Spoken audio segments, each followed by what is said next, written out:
नमस्कार, आप देख रहे हैं सत्य हिंदी। मैं निकिता आपके साथ।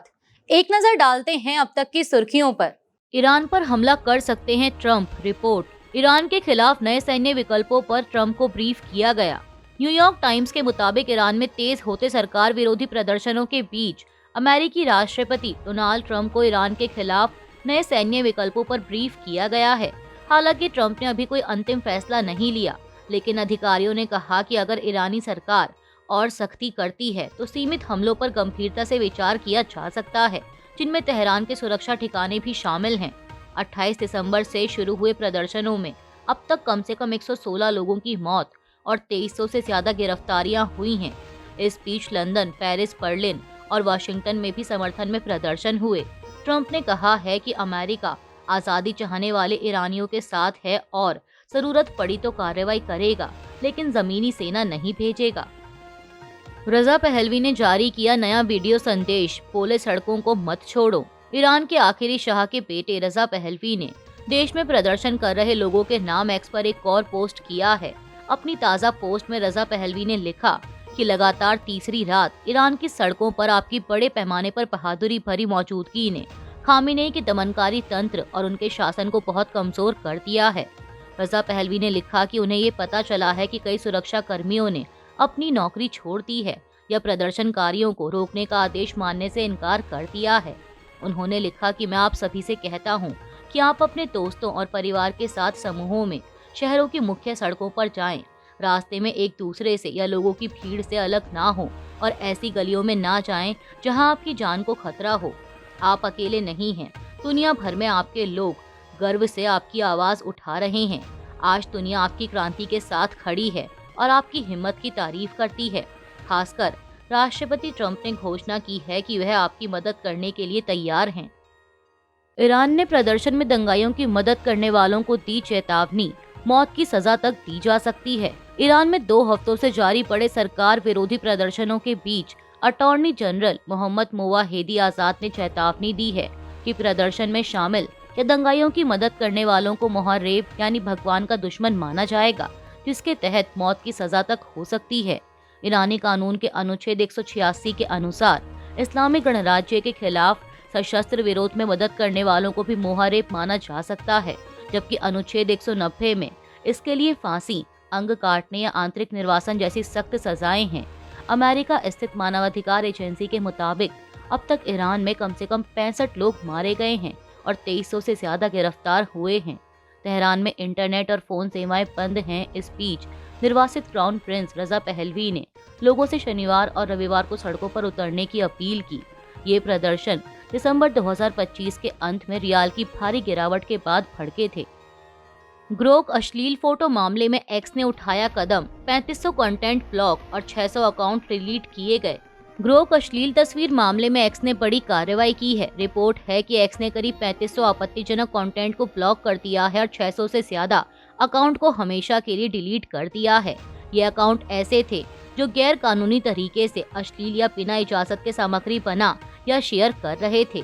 रिपोर्ट है कि सोशल मीडिया प्लेटफॉर्म एक्स ने इस मामले में अपनी गलती मानी है। सरकारी सूत्रों के हवाले से मीडिया रिपोर्टों में कहा गया है कि इसने भारत सरकार को भरोसा दिया है कि वह भारतीय कानूनों के मुताबिक कार्रवाई करेगा।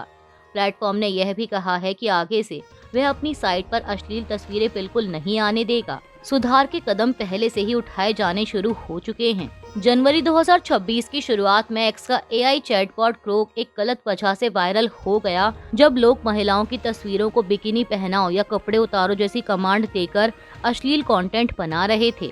इस क्रीपी बिकिनी ट्रेंड में कई महिलाओं और कुछ मामलों में नाबालिगों की तस्वीरों के साथ छेड़छाड़ की गई, जिसे गंभीर गोपनीयता और गरिमा का उल्लंघन माना गया। इस मुद्दे को सबसे पहले राज्यसभा सांसद प्रियंका चतुर्वेदी ने उठाया और आईटी मंत्री को पत्र लिखकर शिकायत की। इसके बाद 2 जनवरी को आईटी मंत्रालय ने एक्स को नोटिस भेजकर 72 घंटे में कार्रवाई, गैर कानूनी कंटेंट हटाने और सेफगार्ड्स की समीक्षा करने को कहा। सरकार ने चेतावनी दी कि नियम न मानने पर एक्स की सेफ हार्बर सुरक्षा खत्म हो सकती है। बाद में एक्स ने कंटेंट हटाने और कड़े सुरक्षा इंतजाम करने का भरोसा दिलाया। इंदौर में दूषित पानी से एक और महिला की मौत। स्थानीय मीडिया के मुताबिक अब तक 21 मौतें। मध्य प्रदेश के इंदौर के भागीरथपुरा इलाके में दूषित पानी से फैली बीमारी के कारण हालात अब भी गंभीर हैं। शनिवार को सुनीता वर्मा की मौत के बाद स्थानीय मीडिया मृतकों की संख्या 21 बता रहा है। हालांकि प्रशासन ने आधिकारिक तौर पर केवल 6 मौतों की पुष्टि की है, जिन्हें एक्यूट डायरिया से जोड़कर देखा जा रहा है। बाकी मौतों की जांच के लिए मेडिकल कॉलेज की टीम बनाई गई है। शनिवार को 19 नए मरीज मिले, जिनमें 2 को अस्पताल भेजा गया। अब तक 400 से ज्यादा लोग भर्ती हो चुके हैं, जिनमें से 360 से अधिक को छुट्टी मिल गई, जबकि 40 से ज्यादा मरीज अब भी अस्पताल में हैं। कई मरीजों की हालत गंभीर है और कुछ की किडनी व लिवर प्रभावित हुए हैं। सरकार ने 18 परिवारों को मुआवजा दिया, लेकिन कुछ परिजनों ने स्थानीय निवासी न होने पर मुआवजा न मिलने का आरोप लगाया है। मंत्री कैलाश विजयवर्गीय ने कहा है कि स्थिति नियंत्रण में है और पूरे इलाके में बड़े पैमाने पर स्वास्थ्य जांच कराई जाएगी। उमर और शर्जील इमाम को जमानत न मिलने पर बोले ओवैसी, कांग्रेस को ठहराया जिम्मेदार। AIMIM प्रमुख असदुद्दीन ओवैसी ने उमर खालिद और शर्जील इमाम को जमानत न मिलने के लिए कांग्रेस को जिम्मेदार ठहराया है। शनिवार को महाराष्ट्र के अमरावती में 15 जनवरी को होने वाले नगर निगम चुनाव से पहले एक जनसभा को संबोधित करते हुए ओवैसी ने कहा कि जिन सख्त UAPA कानूनों के तहत दोनों पर मामला दर्ज है, वे कांग्रेस सरकार के समय बनाए गए थे। उन्होंने कहा कि सुप्रीम कोर्ट ने हाल ही में दोनों को इसीलिए जमानत नहीं दी क्योंकि मनमोहन सिंह के कार्यकाल में जब पी चिदम्बरम गृह मंत्री थे, उस वक्त आतंकवाद की परिभाषा से जुड़ा कड़ा कानून लाया गया था। ओवैसी के मुताबिक 2020 के दिल्ली दंगों की साजिश मामले में सुप्रीम कोर्ट ने UAPA की धारा 15A के तहत उमर खालिद और शर्जील इमाम को राहत देने से इनकार किया है।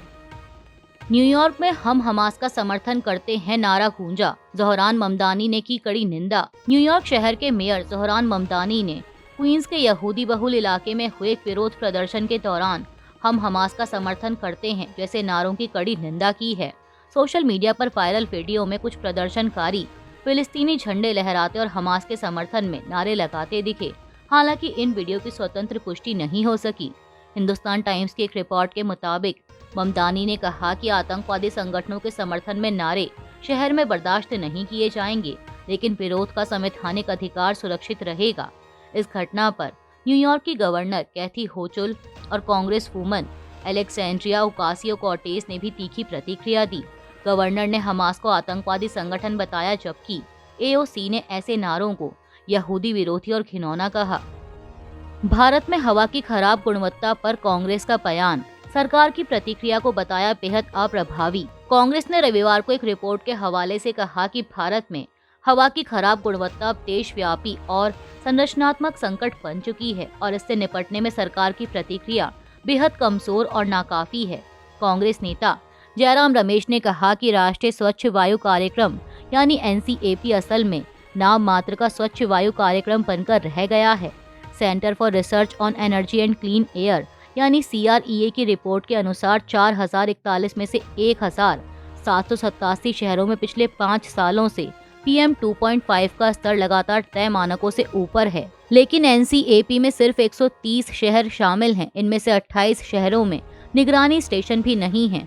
उन्होंने कहा कि मौजूदा फंड 10,500 करोड़ रुपए बहुत कम है और इसे बढ़ाकर 25,000 करोड़ कर 1,000 प्रदूषित शहरों तक फैलाना चाहिए। कांग्रेस ने कानूनों में सुधार, सभी बिजली संयंत्रों को 2026 के अंत तक फ्लोराइड गैस डिसल्फ्राइजर यानी FGD लगाने और प्रदूषण पर सख्त कार्रवाई की मांग की है। सीरिया में इस्लामिक स्टेट पर अमेरिका का बड़ा हमला, 3 अमेरिकियों की मौत के जवाब में हमला। मीडिया रिपोर्ट्स के मुताबिक अमेरिकी सेना ने राष्ट्रपति ट्रंप के आदेश पर सीरिया में इस्लामिक स्टेट यानी IS के ठिकानों पर बड़े पैमाने पर हवाई हमले किए हैं। अमेरिकी सेंट्रल कमांड सेंटकॉम के मुताबिक यह कार्रवाई ऑपरेशन हॉकआई स्ट्राइक के तहत की गई, जो कि 13 दिसंबर 2025 को सीरिया में अमेरिकी सेना पर IS के जानलेवा हमले का जवाब है, जिसमें 2 अमेरिकी सैनिक और 1 अमेरिकी नागरिक दुभाषिया मारे गए थे। सेंटकॉम ने कहा कि हमारा संदेश साफ है, अगर आप हमारे सैनिकों को नुकसान पहुंचाते हैं तो हम दुनिया में कहीं से भी आपको खोज निकालेंगे और मार देंगे, चाहे आप इंसाफ से बचने की कितनी भी कोशिश करें। एक अमेरिकी अधिकारी के अनुसार पूरे सीरिया में 35 से अधिक ठिकानों पर 90 से अधिक सटीक हथियार दागे गए और इसमें F-15, A-10 jet, AC-130 gunship, MQ-9 drone और जॉर्डन के F-16 फाइटर जेट शामिल थे। सेना ने अभी हताहतों की पुष्टि नहीं की है। रक्षा सचिव पीट हेगसेथ ने कहा कि अमेरिका कभी पीछे नहीं हटेगा। सेंटकॉम ने बताया कि इससे पहले भी दिसंबर के अंत में कई IS लड़ाकों को मारा या पकड़ा गया था।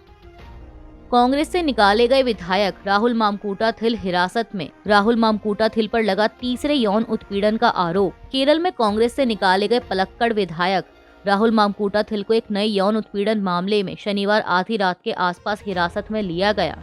पुलिस सूत्रों के अनुसार उन्हें पलक्कड़ से पथनामथिट्टा के एक पुलिस कैंप ले जाया गया है और औपचारिक गिरफ्तारी बाद में दर्ज होगी। हाल ही में एक स्थानीय निवासी की शिकायत के बाद उनके खिलाफ तीसरा यौन उत्पीड़न का मामला दर्ज किया गया, जिसकी जांच वही स्पेशल इन्वेस्टिगेशन टीम करेगी जो पहले के 2 मामलों की जांच कर रही है। पहले मामले में केरल हाईकोर्ट ने उन्हें गिरफ्तारी से अंतरिम राहत दी थी, जबकि दूसरे मामले में उन्हें अग्रिम जमानत मिल चुकी है। आरोपों में जबरन गर्भपात और अनुचित संदेश भेजने जैसी शिकायतें शामिल हैं। अभिनेत्री रीनी एन जॉर्ज और लेखिका हनी भास्करन समेत कई लोगों ने उनके व्यवहार पर सवाल उठाए थे, जिसके बाद कांग्रेस ने उन्हें पार्टी से निकाल दिया था। वैष्णो देवी मेडिकल कॉलेज बंद होने से परेशान छात्र। नेशनल कॉन्फ्रेंस के छात्र संगठन ने किया प्रदर्शन। जम्मू के कटरा में Shri Mata Vaishno Devi institute of medical excellence में MBBS कोर्स सस्पेंड होने से छात्रों, खासकर कश्मीर से आए मुस्लिम छात्रों में चिंता और सदमे का माहौल है। मीडिया रिपोर्ट्स के मुताबिक 50 सीटों में से 44 छात्र मुस्लिम हैं, जिनमें ज्यादातर कश्मीर के थे। कॉलेज के लिए क्वालिफाई हुए थे में से कई ने कैंपस छोड़ना शुरू कर दिया है। कैंपस से जा रही एक छात्रा अलीना ने कहा कि हमें विश्वास नहीं हो रहा कि इतने अच्छे इंफ्रास्ट्रक्चर वाला कॉलेज बंद हो गया। इसमें हर मामले में बेहतरीन सुविधाएं थीं। जम्मू और कश्मीर के सबसे अच्छे मेडिकल कॉलेजों में से एक बंद हो गया है। बता दें कि यह कॉलेज अक्टूबर-नवंबर 2024 में शुरू हुआ था और 4 महीने पहले ही नेशनल मेडिकल कमीशन यानी NMC से मंजूरी मिली थी। जनवरी में अचानक निरीक्षण के बाद NMC ने फैकल्टी, क्लिनिक सामग्री और इंफ्रास्ट्रक्चर में कमी का हवाला देकर मंजूरी रद्द कर दी, जबकि श्राइन बोर्ड का कहना है कि उनके पास 417 बेड वाला सुपर स्पेशलिटी हॉस्पिटल और 121 डॉक्टर हैं। इस फैसले के खिलाफ नेशनल कॉन्फ्रेंस के छात्र संगठन ने जम्मू में प्रदर्शन कर कोर्स बहाल करने की मांग की है। मचाडो ने अपना नोबेल शांति पुरस्कार ट्रंप को देने की पेशकश की। नोबेल समिति ने दी प्रतिक्रिया। वेनेजुएला के विपक्षी नेता और नोबेल विजेता मारिया कोरिना मचाडो द्वारा अपना नोबेल शांति पुरस्कार अमेरिका के राष्ट्रपति डोनाल्ड ट्रंप को देने की पेशकश पर नॉर्वेजियन नोबेल समिति ने साफ किया है कि यह पुरस्कार ना तो साझा, रद्द या किसी और को हस्तांतरित किया जा सकता है। समिति ने कहा कि एक बार पुरस्कार घोषित हो जाए तो फैसला अंतिम होता है। वहीं ट्रंप ने कहा कि मचाडो अगले हफ्ते अमेरिका आ रही हैं और इस प्रस्ताव पर उनसे बात होगी। यह दौरा मादुरो की गिरफ्तारी और अमेरिका वेनेजुएला तनाव के बीच हो रहा है।